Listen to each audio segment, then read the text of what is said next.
अस्सलाम वालेकुम जी। Top cricket news का सेगमेंट है और सबसे पहली और बड़ी खबर है पाकिस्तान की प्लेइंग 11 कौन सी होने वाली है। पहले वनडे मैच में वेस्टइंडीज के खिलाफ कौन कौन से वो खिलाड़ी हैं जो इस पहले वनडे मैच में शामिल हो रहे हैं और प्लेइंग 11 का हिस्सा बन रहे हैं। इसके अलावा जी दूसरी बड़ी खबर है ट्राई नेशन सीरीज के हवाले से, क्योंकि पाकिस्तान, अफगानिस्तान और यूएई की ट्राई नेशन सीरीज जिसका शेड्यूल पहले ही आ चुका है 29 अगस्त से शुरू होने वाली है और इसमें जी एक बहुत बड़ी तब्दीली होने वाली है। कौन सी वो तब्दीली है जो कि पहले मैच में अफगानिस्तान और पाकिस्तान के दरमियान आपको दिखाई देगी, वो भी आपसे शेयर करेंगे। और इसके अलावा जी राशिद लतीफ ने बाबर आजम और सलमान अली आगा को लेकर बहुत बड़ा स्टेटमेंट दिया है और मेरे ख्याल में वो स्टेटमेंट जो है वो आप उससे 100% एग्री करेंगे। और इसके अलावा कुछ और भी चंद खबरें हैं जो कि आपसे इस वीडियो में शेयर करेंगे। तो मुझे पूरी उम्मीद है कि मैं बड़े लंबे अरसे बाद वापसी कर रहा हूं, तो आप जो वो अपना रिस्पांस देंगे पहले की तरह, जैसे आपने पहले अपना प्यार दिया। तो इंशाल्लाह मैं अब आपके लिए रोजाना वीडियो लेकर आऊंगा, पूरी कोशिश करूंगा। तो इसलिए अब रेगुलर जो वो आपको वीडियो देखने को मिलेगी पाकिस्तान क्रिकेट के रिलेटेड और पूरी दुनिया की जो क्रिकेट चल रही है, जो मामला क्रिकेट में होंगे तो वो आपसे खबरें शेयर करेंगे। और इसके अलावा जी आपसे रिक्वेस्ट ये है कि आप चैनल को सब्सक्राइब कर लें अगर पहली बार आए हैं, और अगर आप पहले से इस चैनल को देखते हैं तो वीडियो को लाइक और दोस्तों के साथ शेयर जरूर कीजिएगा। तो सबसे पहली और बड़ी खबर शेयर करते हैं आपसे कि बाबर आजम की एक तो वापसी के हवाले से खबरें चल रही हैं, जो कि कल से जो वो एक पिक्चर आई, तो उसके बाद फिर सोशल मीडिया पर जो वो एक भूचाल आ गया कि बाबर आजम पाकिस्तान की T20 टीम में वापस आ रहे हैं। उसके रिलेटेड आपको खबर मैं देता हूं जो कि पक्की और सच्ची खबर है।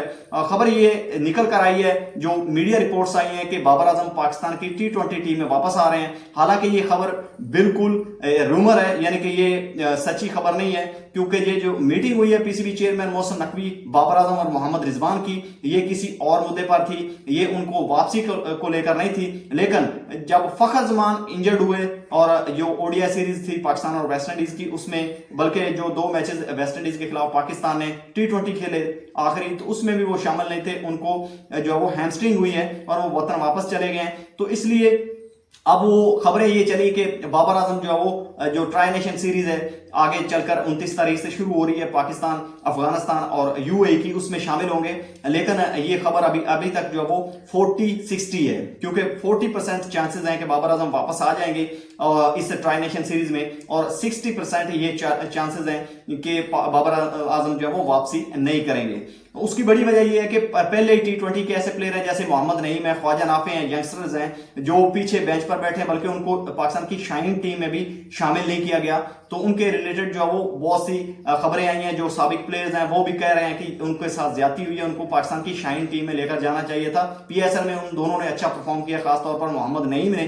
तो इसलिए अगर वो वापस आएंगे भी एज ए ओपनर या वन डाउन स्लॉट पर, तो फिर वो मोहम्मद नईम या ख्वाजा नाफे ही आएंगे या कोई और यंगस्टर आएगा। बाबर आजम के अभी तक चांसेस, अभी तक मेरे पास जो रिपोर्ट है, जो सही रिपोर्ट है कि बाबर आजम के चांसेस जो है वो नहीं है। हाँ, एशिया कप में हो सकता है कि उनको शामिल कर लिया जाए स्क्वाड में या आगे चलकर, लेकिन ट्राई नेशन सीरीज में मेरा ये ख्याल है, मुझे जो रिपोर्ट्स मिली हैं कि बाबर आजम की वापसी नहीं हो रही। और इसके बाद आपसे जो वो राशिद लतीफ ने जो बयान दिया है प्लेइंग 11, आगे चल के मैं आपको बताता हूं कि राशिद लतीफ साहब ने एक बयान दिया है सलमान अली आगा और बाबर आजम को लेकर। उन्होंने कहा है कि अगर सलमान अली आगा टेस्ट क्रिकेटर होकर पाकिस्तान की T20 टीम में वो अगर कप्तान बन सकते हैं, तो फिर बाबर आजम का तो वनडे रिकॉर्ड बहुत अच्छा है, तो उनको पाकिस्तान की T20 टीम में क्यों नहीं शामिल किया जा रहा। वो भी पाकिस्तान की T20 टीम में आ सकते हैं, इसमें कोई इतनी बड़ी बात नहीं है, पाकिस्तान में कुछ भी हो सकता है, ये राशिद लतीफ साहब का कहना है। तो मैं इस चीज से एग्री करता हूं जो बात उन्होंने की है कि अगर सलमान अली आगा डायरेक्ट, किसी को ख्याल में भी नहीं था कि वो टेस्ट टीम से निकलकर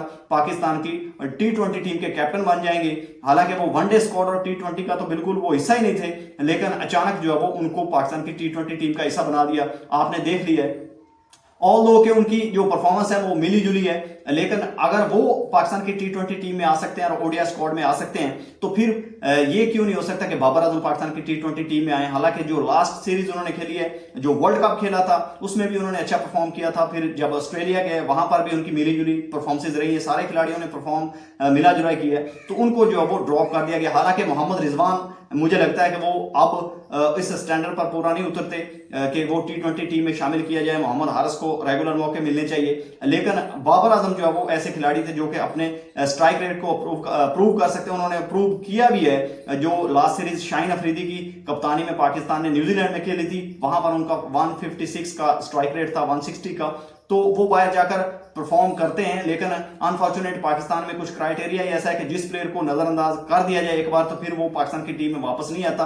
तो इसलिए अब बाबर आजम की जो वापसी के दरवाजे हैं अभी तक मेरी जो खबर है, मुझे जो रिपोर्ट्स मिली हैं वो ये है कि अभी तक बंद है। हाँ, कुछ भी हो सकता है, आगे चलकर उनको मौका भी मिल सकता है। अब बात कर लेते हैं जी पाकिस्तान और अफगानिस्तान की जो सीरीज होनी है और यूएई की, उसमें जो तब्दीली बड़ी आपको देखने को मिलेगी वो ये है कि यूएई में जो स्टैंड्स लगेंगे पाकिस्तान और अफगानिस्तान के जो फैन हैं उनको अलग अलग बिठाया जाएगा। पहले की तरह इकट्ठे नहीं होंगे। उसकी बड़ी वजह यह है कि आपने देखा होगा कि 2022 एशिया कप में 2-3 बार बल्कि इंग्लैंड में भी जाकर लड़ाई हुई थी फैंस में, अफगानी फैंस और पाकिस्तानी फैंस में। तो इसलिए एक टसल होती है मैच में, पाकिस्तान इंडिया जैसा माहौल बन जाता है, आपने देखा होगा। तो इसलिए अब जो वो फैन को अलग अलग स्टैंड में बिठाया जाएगा, अलग अलग वो सेलिब्रेट करेंगे ताकि आपस में लड़ाई झगड़ा या बदमजगी ना फैले। तो ये आपको तब्दीली जो है वो यूएई में देखने को मिल सकती है और मेरे ख्याल में ये बहुत अच्छा है कि लड़ाई ना हो, लड़ाई झगड़े से दूर ही रहा जाए, क्रिकेट पर फोकस किया जाए। तो आगे चलकर जी आपको जो है वो पाकिस्तान की प्लेइंग 11 बता देता हूं। एक तो फखर जमान पाकिस्तान की ओडीआई स्क्वाड से बाहर हो गए हैं, आपको मैं पहले बता चुका हूं कि उनको इंजरी हुई है, वो पाकिस्तान वापस चले गए हैं। तो अब जी उनकी जगह पर ओपनिंग कौन करेगा?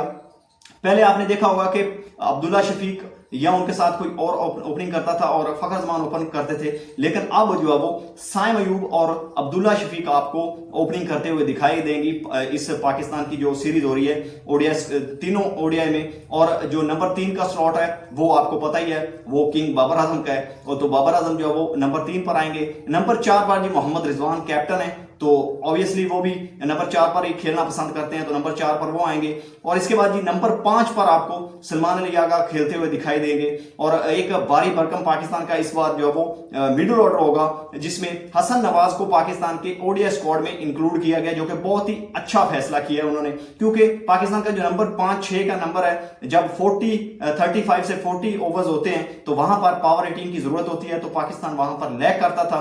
तो अब हसन नवाज का फायदा यह है कि एक तो वो स्पिनर्स को अच्छा खेलते हैं, दूसरा वो पावर रेटिंग बहुत अच्छी करते हैं, तो इसलिए उनको नंबर 6 पर मौका मिलेगा।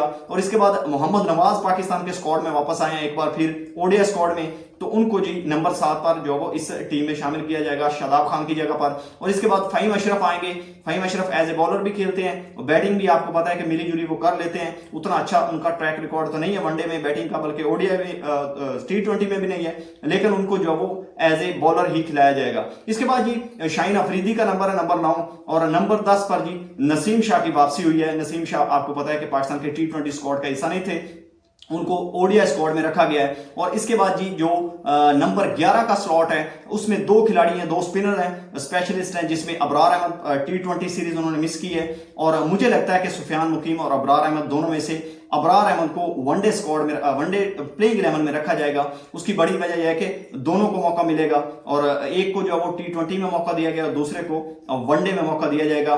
मेरा ये अपना ख्याल है, लेकिन मुझे ये लगता है कि सुफियान मुकीम को मौका ज्यादा से ज्यादा देना चाहिए, क्योंकि वो वेस्ट इंडीज की पिचेस पर एक तो उन्होंने बॉलिंग बहुत अच्छी की है और उन्होंने जो वो अपनी परफॉर्मेंस से सबको जो वो उनकी आंखें चौंका दी हैं, ना सिर्फ सिलेक्टर्स की बल्कि मेरे जैसे देखने वालों की, कि वो इतनी अच्छी बॉलिंग कर सकते हैं, इतना अच्छा टैलेंट है वो।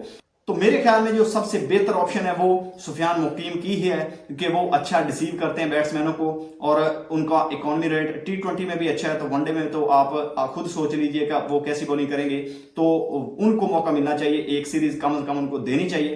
तो देखते हैं कि सुफियान मुकीम और अबरार अहमद दोनों में से कौन पाकिस्तान की प्लेइंग 11 का हिस्सा होंगे। ये पाकिस्तान की फाइनल प्लेइंग 11 होगी, जो कि पहले वनडे मैच में 8 अगस्त को वेस्ट इंडीज के खिलाफ, जो कि पाकिस्तानी वक्त के मुताबिक 11 बजे मैच ये शुरू होगा, तो इसलिए आपको ये अपडेट देना जरूरी है। तो वीडियो अच्छी लगी थी, वीडियो को लाइक और दोस्तों के साथ शेयर जरूर कीजिएगा। मिलते हैं किसी और वीडियो में, तब तक के लिए अपना भी ख्याल रखिएगा और इस चैनल का भी। अल्लाह हाफिज।